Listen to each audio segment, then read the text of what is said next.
Bonjour et bienvenue sur Campus Chanel Exécutive. Aujourd'hui, nous recevons l'IAE Paris Sorbonne Business School. Pour en parler ce midi avec nous, Florent Noël, professeur, directeur du Master Ressources Humaines et RSE est avec nous. Bonjour Florent. Bonjour. Puisque effectivement, nous allons parler de ce Master Ressources Humaines et RSE. À vos côtés, Sylvie Recorbet, qui est actuellement en fonction RH chez Allianz et qui est tout juste diplômée de ce Master, est avec nous. Bonjour Sylvie. Bonjour. Eh bien, vous pouvez dès maintenant poser toutes vos questions pour savoir si ce programme vous convient, si ce programme vous intéresse et convient surtout à votre projet de formation. Et on commence tout de suite, si vous le voulez bien, avec l'instant corporate.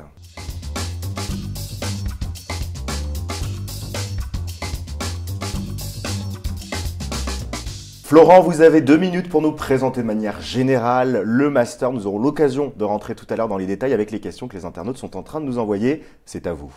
Merci beaucoup. Alors le master RH et RSE de l'IAE Paris Sorbonne est un programme en formation continue, donc qui s'adresse à des cadres en activité, souvent des cadres de la fonction RH qui souhaitent avant tout prendre du recul, sortir la tête du guidon par rapport aux outils, par rapport à la technique RH qui fait leur quotidien, sortir la tête du guidon par rapport aux impératifs de rentabilité immédiate, et puis sortir de la tête du guidon par rapport aux effets de mode dans la fonction. Et l'idée, c'est d'essayer d'imaginer ensemble en fait des pratiques RH qui soient des pratiques RH responsables. Alors pour faire ça, en fait, on s'appuie sur une pédagogie qui mise beaucoup sur les échanges entre les participants, entre les étudiants, les échanges entre les étudiants et notre équipe de professionnels de la fonction RH ou de la fonction RSE qui interviennent dans le programme, et sur les apports de la recherche qui sont amenés par les universitaires qui sont impliqués dans le programme. Et donc en fait on a 4 grandes questions en fait qu'on pose au cours des 15 mois de formation. La première, c'est celle de l'alignement des pratiques RH par rapport à la stratégie de l'entreprise et au schéma organisationnel. La deuxième, c'est celle du lien entre RH et société. On sait que la RH est très influencée par la société, et puis les pratiques RH influencent la société en retour. La troisième question, c'est celle des mutations économiques, technologiques, sociologiques, et de l'impact sur l'emploi et les compétences. Et enfin, on s'intéresse aux situations de travail en lien avec la gestion du changement et la qualité de vie au travail. Donc voilà le programme et voilà l'ambition, sortir la tête du guidon. Et ben voilà, sortir la tête du guidon, on va en savoir un petit peu plus avec les questions que vous continuez bien sûr à nous envoyer en direct. Mon rôle, bien sûr, c'est de les appuyer, et leur rôle à eux deux, c'est tout simplement d'y répondre sans langue de bois. Et on commence avec une première question que je vous laisse lire, Florent. Bonjour, quel niveau faudrait-il afin de passer l'oral pour l'entrée à la Sorbonne? Eh ben, un bon niveau. Alors, à l'IAE de Paris, on a la formation continue, c'est notre métier, et prendre des gens à mi-carrière, c'est notre raison d'être depuis plus de 60 ans maintenant. Alors, je ne sais pas de quoi on parle quand on parle de niveau. Si on parle de niveau universitaire, je dirais qu'il n'y en a pas vraiment d'exigence, puisqu'on pratique ce qu'on appelle la validation des acquis professionnels, qui permet d'inscrire à niveau Bac+5 des gens qui n'auraient pas forcément déjà validé un Bac+4. Après, donc on valide ça sur la base de l'expérience, en fait. D'accord. Et donc nous, ce qu'on attend, c'est des gens qui ont 3-5 ans d'expérience professionnelle, si possible un poste d'encadrement, donc qui ont été amenés à se poser des questions, à mettre en place des choses. Dans le secteur des ressources humaines, forcément? Pas forcément dans le secteur des ressources humaines. Ça peut être quoi? Eh ben, on a des gens qui fréquentent la gestion des ressources humaines et qui veulent passer de l'autre côté, donc les partenaires business en fait de la fonction RH. Donc on a des commerciaux, des ingénieurs, etc. Alors on va peut-être demander un petit peu plus d'expérience professionnelle à ceux qui sont en reconversion. Et pour les gens qui sont déjà dans la fonction, on peut imaginer 3 à 5 ans d'expérience, et en tout cas une envie à un moment de faire une pause et de réfléchir un peu à ce qu'on fait, quoi. Alors vous le disiez, le niveau universitaire, c'est pas ce qu'il y a de plus important. Par contre, est-ce que vous allez tester dans le cadre des entretiens, dans le cadre de la candidature, un peu les connaissances sur ce domaine-là qu'ont les candidats? C'est-à-dire, il faut quand même qu'ils sachent de quoi ça parle. Oui, quand même. En fait, le processus de sélection repose sur un examen du dossier. Alors, les gens qui n'auraient pas déjà un Bac+4 sont amenés à faire un dossier de validation des acquis professionnel. Et donc là, il y a quand même de l'écrit qui est demandé, donc on peut vérifier la capacité à structurer, puis ensuite il y a un entretien. Et lors de l'entretien, là, on vérifie qu'il y a pas mal d'on en fait sur l'ambition du master, quoi. Alors Sylvie, vous êtes passée par la case candidate, hein, vous avez, comme peut-être ce futur candidat, franchi un peu les étapes de sélection. Quel était votre parcours un petit peu avant et comment vous avez trouvé cette phase de candidature ? Alors moi en fait ça faisait déjà une vingtaine d'années que j'étais dans la vie professionnelle et j'avais commencé par une dizaine d'années dans la fonction achat, donc a priori assez éloignée de la fonction RH. Mais en fait c'est par le biais de la fonction achat que j'ai commencé à travailler sur des thématiques RSE et RH, puisque c'était sur tout ce qui était lié à la sous-traitance aux structures qui emploient des personnes en situation de handicap. Et c'est comme ça que j'ai glissé progressivement vers la fonction RH.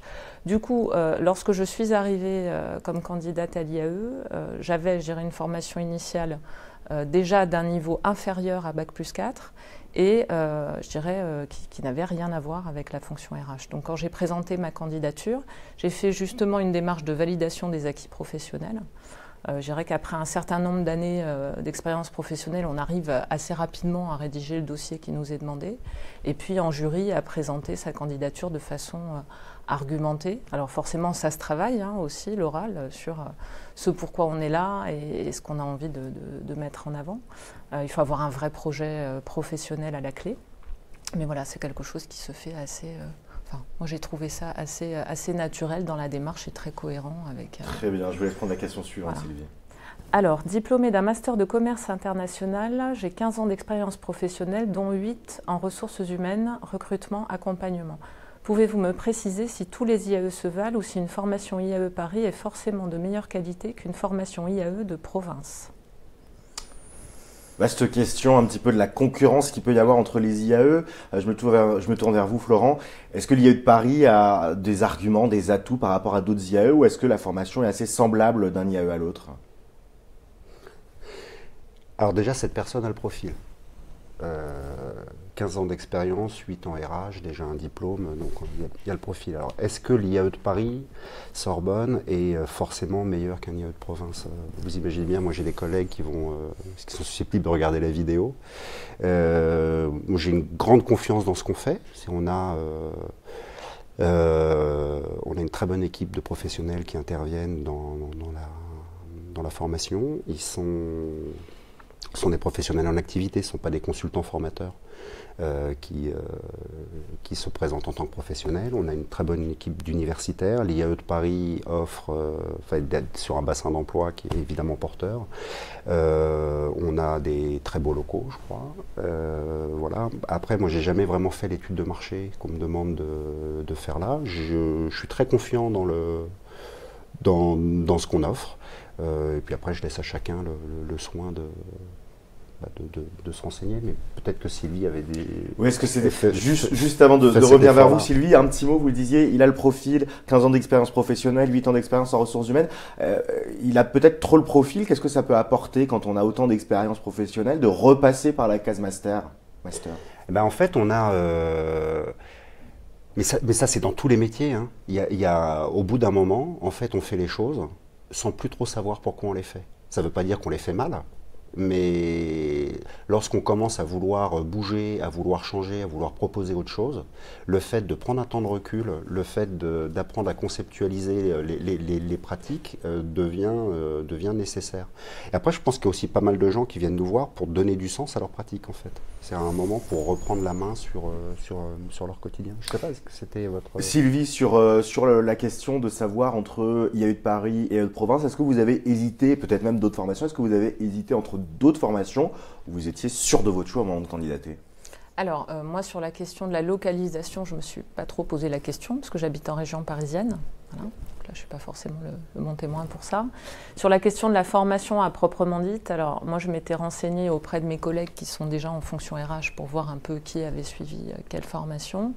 Après, j'avais regardé, je crois comme beaucoup de gens, les classements qui peuvent être accessibles via Internet. Voilà, pour essayer et donc de me ça a donner une joué idée. dans la balance. Ça a joué. Après, je pense que voilà, il y a des établissements qui ont une certaine notoriété. Quand on évolue en fonction RH, on voit aussi comment sont regardés les établissements. Et puis derrière, je pense qu'il s'agit aussi de regarder bien les contenus des programmes et puis d'aller rencontrer aussi les établissements. Florent, je vous laisse prendre la question suivante. Quelles sont les différentes formalités et les dates pour candidater? C'est un peu ballot, j'ai pas les dates en tête, mais on aura une première session de recrutement en mars pour une rentrée en septembre. L'ensemble des informations se trouve sur le site de l'IAE. À la rubrique du coup Master RH et RSE. Alors il faut bien faire attention, là on parle de la formation continue, on ne parle pas de la promotion en apprentissage qui est sur un calendrier un petit peu différent. Alors concrètement, on va vous demander on demande aux candidats de constituer un dossier.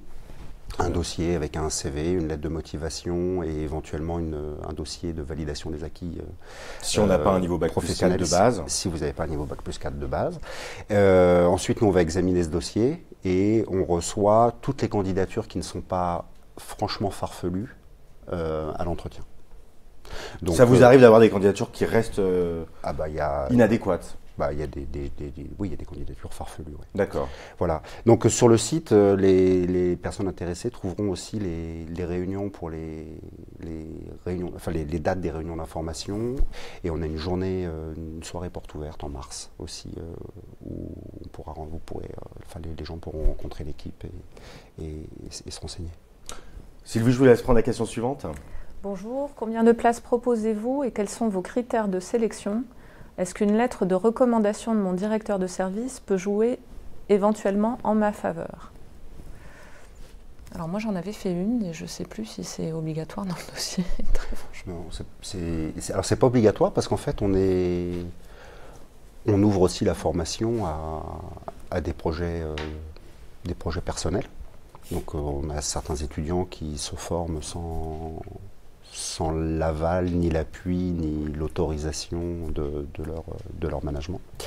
D'ailleurs, on a deux formules, en fait, on n'en a pas parlé, mais on a une formule en journée bloquée, 3 jours par mois. D'accord. Où là, les gens sont quand même amenés à poser des jours, et donc peut-être plus des gens comme Sylvie qui sont portés par leur employeur.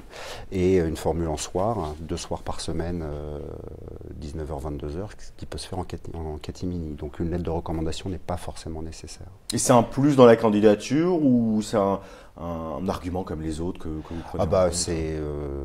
Oui, c'est un plus. Oui, ça ne peut pas jouer en défaveur du candidat en tout cas.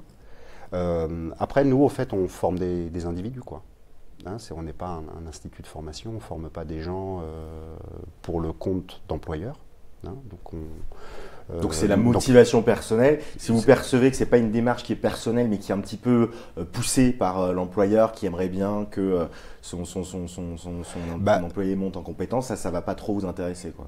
Ça ne joue pas en défaveur, c'est plutôt un bon signal, mais ce n'est pas le truc qu'on regarde. Nous, ce qu'on regarde, c'est des gens qui ont envie d'avancer. Alors sur le début de la question qui était, combien de places disponibles? 25. D'accord, une vingtaine de places. Et les critères de sélection, la motivation, le parcours? Le parcours, la qualité des échanges lors de l'entretien. Et oui, enfin en gros c'est ça quoi. Si on cherche des belles personnes. Très bien, je vais prendre la question suivante. Bonjour, est-ce qu'il est possible de ne suivre qu'une année de préparation en cours du jour? En effet, mon projet de reconversion professionnelle a de fortes chances d'être pris en charge si la formation ne dure qu'une année. En fait, la formation elle est organisée sur 15 mois, qu'on soit en jour ou en soir. C'est un petit peu compliqué de revenir là-dessus. Les gens entrent en septembre et finissent en décembre. Et après, si ça traîne, c'est pour des questions de réalisation du mémoire. D'accord. Mais donc on est presque sur une année, quoi. Septembre, décembre. Et il y a des cours entre septembre et décembre, ou il y a aussi des périodes un peu en immersion professionnelle? Tout le monde est en immersion professionnelle. C'est-à-dire que soit cours du soir, soit ce qu'on appelle les journées bloquées, ce sont des gens qui continuent à travailler en parallèle. D'accord, pas forcément dans le domaine des RH d'ailleurs. Pas forcément dans le domaine des RH. Alors ce qu'on essaye de faire, c'est quand même d'orienter vers les RH en cours de route, si possible. Mais après, chacun fait ce qu'il veut et chacun fait ce qu'il peut. Mais tout le monde travaille, oui. Sylvie, je vous laisse prendre la question suivante. Bonjour, si on est refusé à la première session d'admission, est-il éventuellement possible de retenter sa chance lors de la deuxième session? C'est vraiment plutôt des questions pour moi en fait. J'espère qu'on aura des questions. J'espère qu'il y aura des questions pour Sylvie. En fait, c'est pas un concours avec des épreuves et puis une note et puis si on échoue à un moment, on repasse, etc. C'est un échange. C'est un échange, quoi. C'est dans cette optique-là que les candidats doivent y aller parce qu'il y a certaines autres formations où effectivement ça va être plutôt un concours, on va regarder les critères, on va regarder le profil. Là, c'est vraiment un échange pour comprendre qui est le candidat. On n'est pas là-dedans. C'est-à-dire que moi, les gens, je vais les voir en réunion d'information, on va prendre des rendez-vous, ils vont déposer leur dossier, on va échanger, ils vont parler à Cynthia Lécuyer qui s'occupe de coordonner l'administration. On va les recevoir en entretien. Si après l'entretien, une personne n'est pas reçue, on peut en discuter et puis imaginer effectivement alors on est quand même tenu d'organiser des entretiens, mais on peut évidemment en rediscuter. Bon, après, c'est pas le meilleur des signaux, quoi. À la deuxième session, si vous vous êtes présenté à la première, vous avez déjà un historique avec l'IAE, quoi.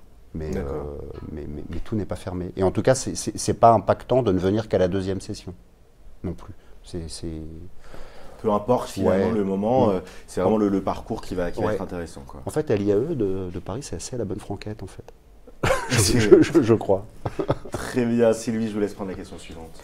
Quels sont les différents rythmes de formation que vous proposez? Alors, on en a un peu parlé, mais peut-être qu'on peut en reparler, puis vous nous direz, vous, quel rythme vous avez adopté. Ok. Alors, je vous laisse... J'en reparle du coup? En reparler simplement, redire quels sont les différents. Donc il y a une formule cours du soir et il y a une formule cours en journée. Donc moi j'avais choisi les cours en journée puisque c'était possible aussi avec mon entreprise. Donc c'est à raison de 3 journées de cours mensuels. D'accord. Voilà. Alors c'est vrai que ça permet d'avoir un SAS vraiment très identifié où on est en continuité en cours.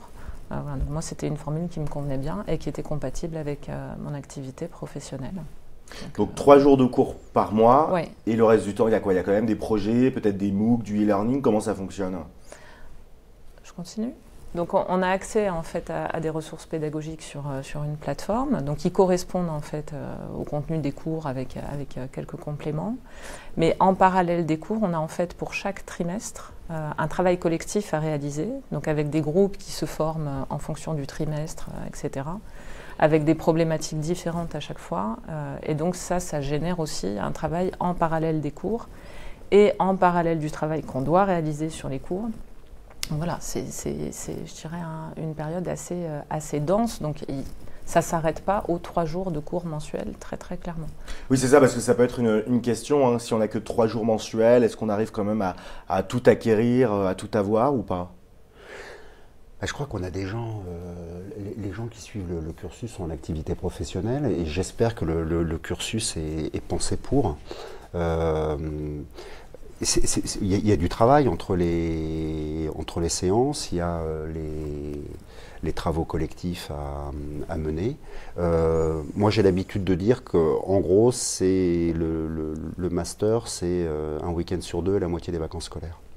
C'est un peu c'est un peu ma formule. Je sais pas ce que ça représente, Sylvie. Si, j'y ai repensé. Je pense que ça correspond assez en moyenne sur l'ensemble de la période, avec des périodes plus ou moins chargées. Je pense qu'on arrive tous avec une expérience, une appétence pour les différentes matières enseignées, donc on a plus ou moins besoin de travailler en fonction des trimestres. Mais globalement, c'est assez représentatif. Ouais. Très bien, je vous laisse prendre, Florent, la question suivante. Faut-il s'attendre à retrouver une ambiance amphi très studieuse? J'espère pas. Non, en fait, on fait ce métier, nous, on fait de la formation continue au niveau Bac+5 pour justement ne pas se retrouver en amphi. Et on sélectionne des gens qui ont des choses à dire. Alors peut-être qu'on peut revenir sur les critères de sélection, mais quand je parlais de belles personnes, c'est aussi des gens qui ont des avis, des gens qui ont de l'expérience, des gens qui ont des choses à dire, quoi. Et donc Je crois que ça papote beaucoup dans les cours, mais c'est pas dissipé pour autant. En fait, on travaille beaucoup autour de cas, on travaille beaucoup autour des expériences des uns des autres, on met beaucoup de choses en débat. Et du coup, ça discute beaucoup. Et c'est pas parce qu'il y a peut-être cette interrogation, même si ça reste que 3 jours dans la formule que vous aviez, mais redevenir comme ça, étudiante, reprendre le chemin de l'école, est-ce qu'il n'y a pas une certaine forme d'appréhension? Alors, je pense qu'il peut y avoir de l'appréhension qui s'estompe assez rapidement, à mon avis. Moi, la façon dont je l'ai vécu, c'est que c'est vraiment 3 vies, entre la vie professionnelle, la vie personnelle, et puis cette vie étudiante, effectivement. Après, sur la question de l'ambiance studieuse, je crois que globalement, on sait tous pourquoi on est là. Donc forcément, il y a un côté studieux.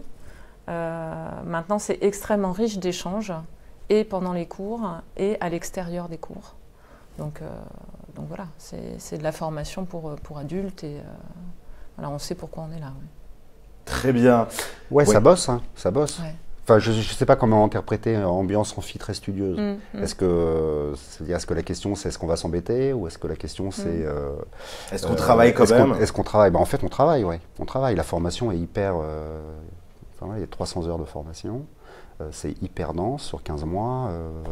Et donc ça bosse, mais ça bosse plutôt dans l'échange que dans le fait de gratter les papiers, quoi.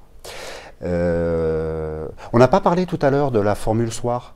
Oui. Alors elle, c'est donc c'est soit 3 jours consécutifs par mois, un mercredi, jeudi, vendredi, c'est ce que Sylvie a fait, soit 2 soirs par semaine, lundi et mercredi, 19h, 22h. Donc là, toutes les semaines, 3 heures, enfin 6 heures d'ailleurs. 6 heures par semaine, et pareil sur 15 mois. Là, c'est un peu plus exigeant. Enfin, je crois, c'est plus sportif, quoi. C'est-à-dire se libérer 2 soirs par semaine, venir à l'IAE, bûcher, rentrer le soir, etc. C'est un petit peu plus exigeant. Très bien. Écoutez, on va faire une petite pause dans les questions des internautes pour se pencher sur une question de fond. On passe tout de suite à la question experte.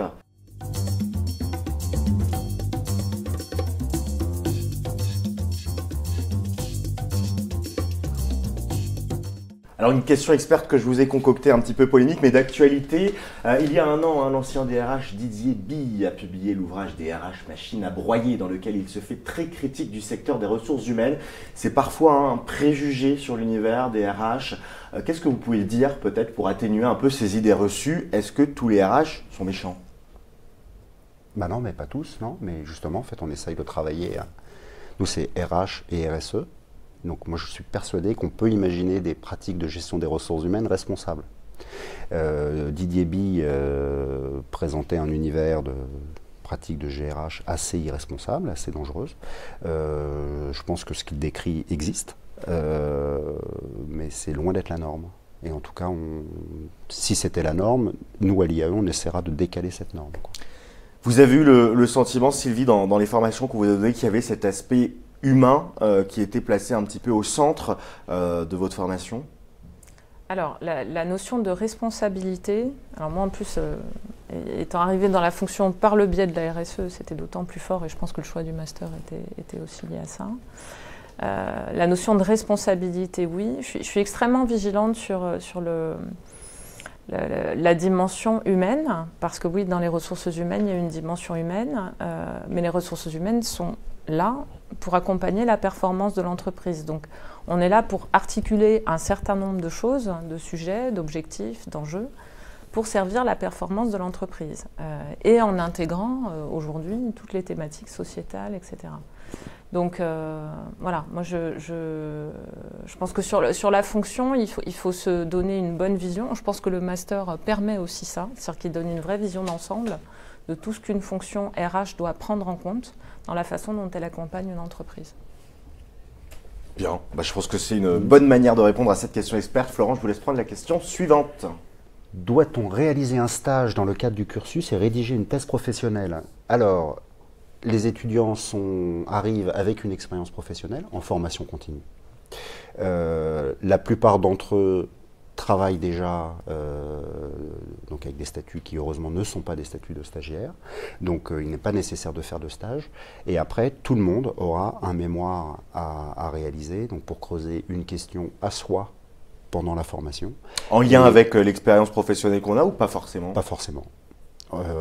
Ça peut être en lien avec le projet professionnel à venir, ça peut être en lien avec un domaine d'intérêt personnel. Et donc le stage non, et la thèse professionnelle, enfin le mémoire, ce qu'on appelle nous un mémoire, oui, ça c'est obligatoire, c'est la 9e UE. Alors Sylvie, vous y portez sur quoi ce mémoire? C'était un mémoire de sociologie. D'accord. Sur un métier en fait, et la façon dont un métier appréhendait une transformation d'entreprise. Très bien, donc du coup on peut choisir comme ça un peu une discipline dans laquelle on fait, parce que j'imagine qu'il y en a qui seront plus intéressés par des thématiques plus mathématiques ou en tout cas plus économiques liées au secteur des ressources humaines, d'autres peut-être par la sociologie, d'autres par l'histoire de pratiques qui peuvent exister. Chacun peut vraiment rédiger son mémoire dans la discipline et dans l'angle qui l'intéresse. Oui. Oui, chacun sera accompagné de façon individuelle pour ça, par un membre de l'équipe pédagogique. Et c'est vraiment le mémoire, un moment où on vérifie en fait, nous, la capacité de l'étudiant à creuser un sujet par soi-même, puisqu'en fait, ce sera, enfin on l'espère, dans la continuité du master, une compétence qui sera redéployée à l'infini dans le monde professionnel, et creuser un sujet à soi pour un projet à soi. Ouais. Et alors ça passe comment la rédaction de ce master? On s'isole de ce mémoire, on s'isole pendant des heures dans une BU avec tous les ouvrages qui traitent de la thématique qu'on aborde, c'est un peu ça? Alors il y a une première phase effectivement de recherche, de lecture, etc. Et puis après, je pense qu'il y a des séquences dans lesquelles on se sent prêt à produire, et puis d'autres un peu moins. Enfin voilà, c'est un processus qui prend du temps. Je pense que systématiquement pour un mémoire, ça se passe comme ça. Après, ce qui est très, très important, c'est l'accompagnement qui nous est fait aussi au sein de l'IAE pour faire des points réguliers, se rassurer aussi sur sa façon d'avancer sur son contenu, et puis aller jusqu'au bout. Très bien, je vais laisser prendre Sylvie la question suivante. Les différents enseignements que vous proposez sont-ils directement applicables au monde de l'entreprise? Ah, c'est une question pour vous. Si vous avez tenté, vous avez expérimenté. Est-ce que tous les enseignements, vous avez pu les appliquer du jour au lendemain, une fois que vous les aviez eus? Alors, tout dépend de la fonction qu'on occupe, de l'expérience qu'on avait déjà, etc. Moi, très concrètement, en ce moment, oui. Ce que j'ai pu découvrir ou conforter au sein de mon cursus IAE, je l'utilise aujourd'hui dans mon quotidien sur les problématiques de rémunération. Donc voilà, ça c'est du concret. Et après, c'est relatif à l'expérience et à la fonction occupée par chacun. On n'est pas par contre dans un cursus, alors je prends peut-être le point à votre place Florent, mais qui est vraiment dans le très très opérationnel de la fonction RH, puisqu'on a un niveau, je dirais un niveau d'enseignement qui est global et assez générique sur l'ensemble des thématiques. Voilà, donc on n'apprend pas à faire passer des entretiens de recrutement de façon très concrète. C'est pas ça le cursus, donc c'est pas ça qu'on va savoir mettre en pratique par la suite. Par contre, une stratégie business reliée à un design organisationnel avec des GRH qui s'alignent à un ensemble d'objectifs de l'entreprise, voilà. Ça, c'est des choses qu'on sait appréhender à la sortie du cursus et c'est extrêmement enrichissant. Florent, un petit mot peut-être sur la maquette pédagogique, en tout cas, les enseignements. À quoi on doit s'attendre quand on rejoint le master? 4 modules.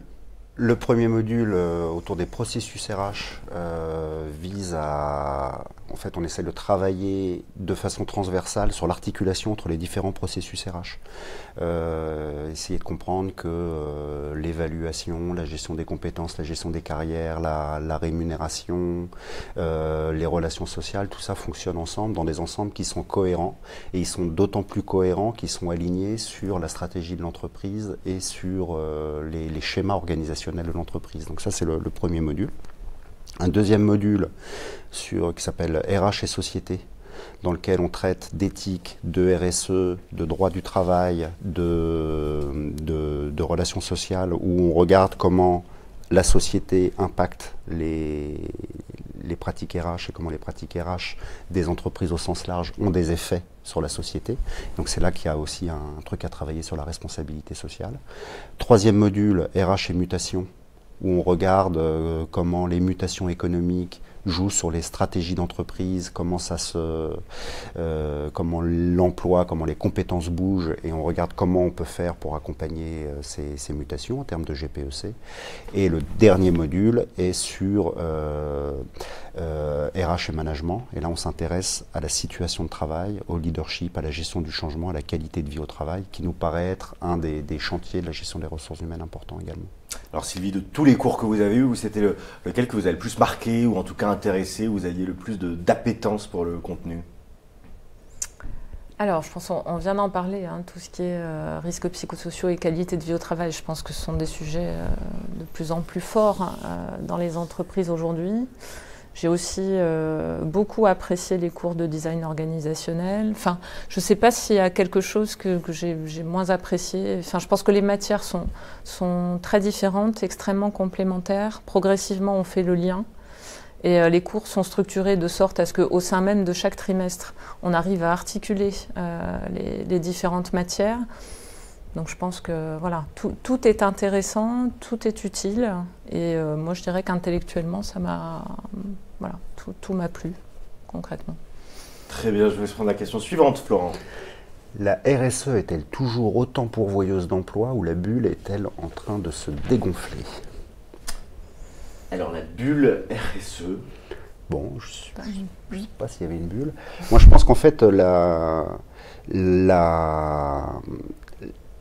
y a pu y avoir une bulle si on a pu imaginer à un moment qu'il allait y avoir des métiers spécialisés RSE. Donc là, effectivement, il y a peut-être moins de métiers. Enfin, le fait qu'il y ait des emplois spécialisés RSE, il ne devrait pas y en avoir beaucoup plus. Par contre, faire pénétrer la RSE dans l'ensemble des fonctions de l'entreprise, alors là, ça c'est un chantier à venir. Donc finalement, les responsables RSE deviennent en fait des gens, des animateurs qui doivent évangéliser les différents domaines de l'entreprise. Et c'est ce qu'on essaye de faire dans matière RH et RSE.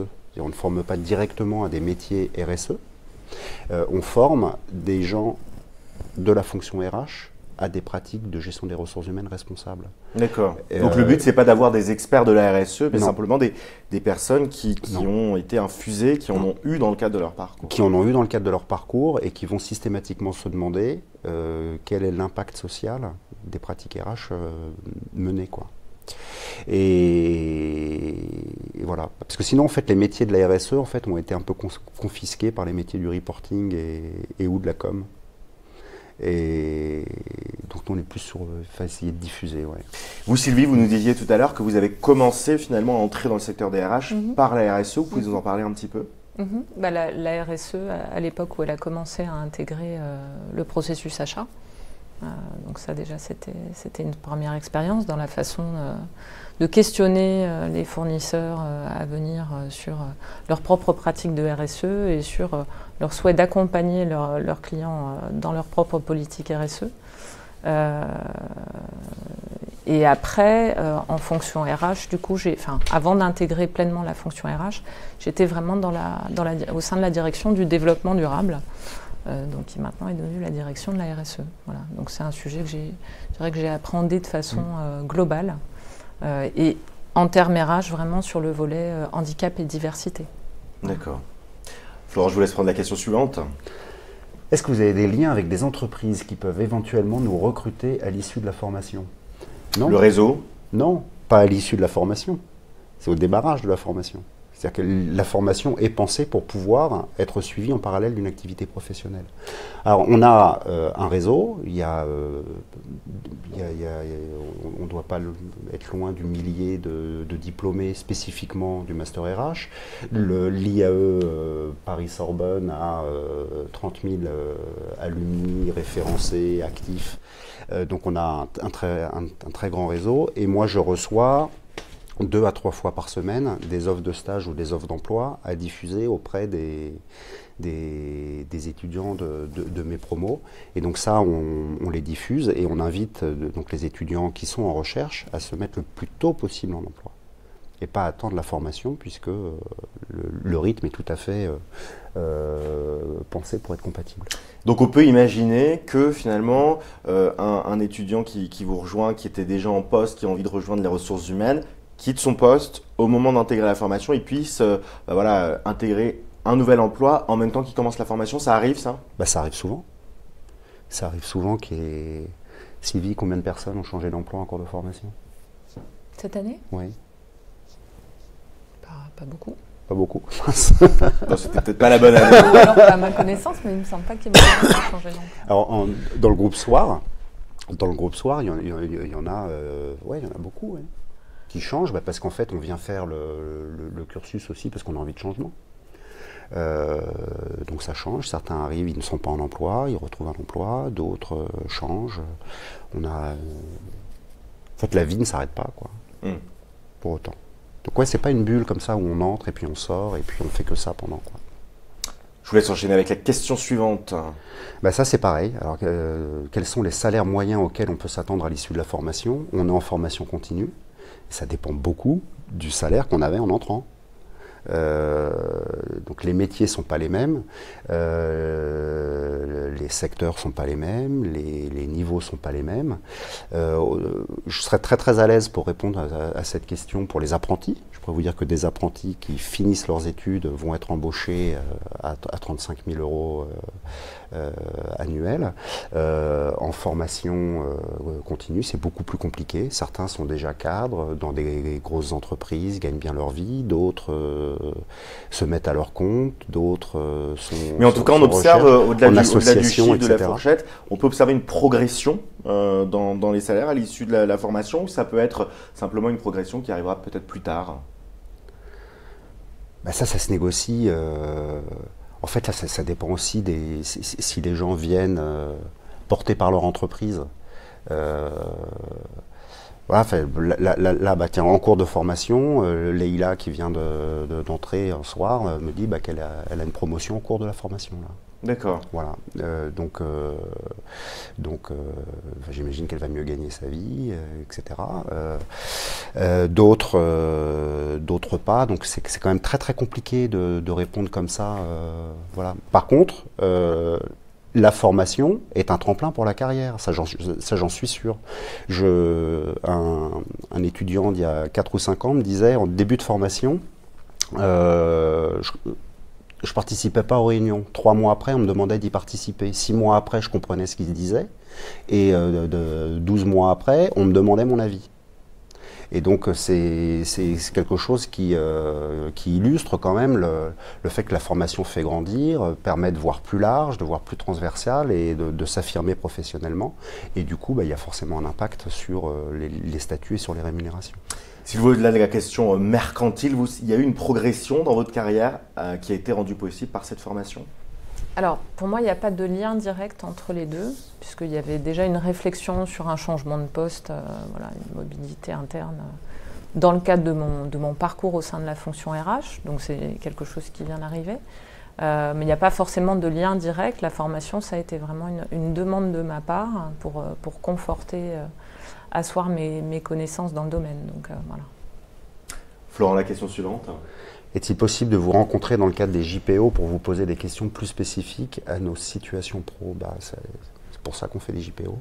La prochaine, elle est bientôt? La prochaine est en mars, mais c'est à vérifier sur le site. D'accord, donc à vérifier. Ouais. Et puis après, si on a des questions, j'imagine que, vous le disiez tout à l'heure, c'est un échange entre des profils, des candidats et puis vous. Donc on peut vous faire un mail, on peut vous contacter, on peut vous rencontrer en amont avant de prendre la décision. Bien sûr, bien sûr. On est... Là, on rentre, moi c'est mon sujet numéro 1 jusqu'en septembre, de répondre aux questions, de rassurer, d'orienter, de conseiller, éventuellement de déconseiller, pour que on ait le meilleur fit possible. Accompagner, j'imagine aussi dans le cadre du financement, mettre en place tous les plans. Le financement, c'est pas moi, mais c'est l'administration, mais vous imaginez bien que l'administration de l'IAE est très vigilante au fait que les étudiants trouvent les financements nécessaires. En guise de conclusion, je me tourne vers vous, Sylvie. Si finalement vous deviez décrire cette formation en 3 mots, qu'est-ce que vous utiliseriez en 2 ou 3 mots? Alors, 3e vie, donc ça j'en ai parlé tout à l'heure, parce que c'est quand même, il faut quand même l'avoir en tête. Troisième vie dans le sens où vie pro, vie perso, et il y a cette troisième vie d'étudiante qui doit trouver sa place dans le quotidien. Et c'est facile et qui doit de être trouver une place. Priorité aussi. Il faut le gérer comme une priorité pendant 15 mois, c'est important. Ensuite, c'est de l'oxygène. C'est-à-dire que pour moi, ça a été intellectuellement, ça a été vraiment un plaisir d'avoir accès à toutes ces connaissances et à l'ensemble de l'équipe pédagogique, à l'ensemble des lectures qui nous sont recommandées, des contenus qui nous sont délivrés.